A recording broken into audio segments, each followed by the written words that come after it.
ko yung man-reply. Naman na, busy rin man kikin. Nabasa nung Wala yung man. Man kikin. Hindi. Kasi Ate Margie, inabot tulara. Ano? Narasanan.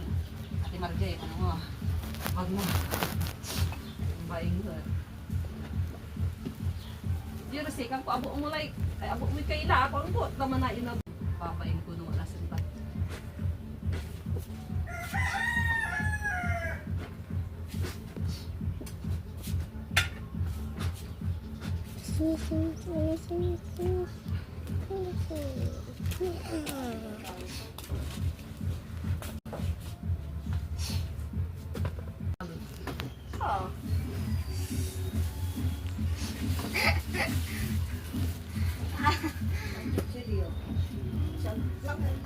Siguro, nagsok drink ka wa.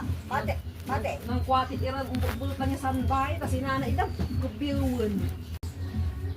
Tama na ako ray tita. Nga, sa'yo yan. Minischool ko ang gayan.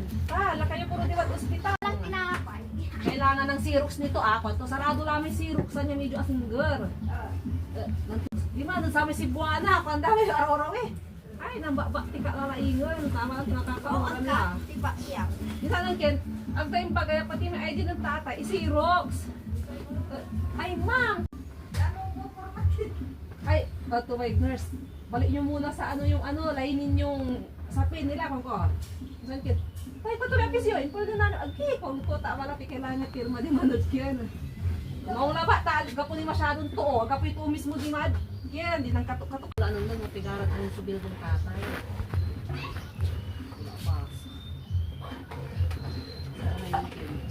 Sundan ko na yung makabila ko pharmacy. Kung ibabayaran niya, release niya masulot. Sana Ken. Punta po kayo doon sa window. Bayaran para mo po. Kasi sagot na ng ano to. Wala babayaran niya pang Christmas niya masulot.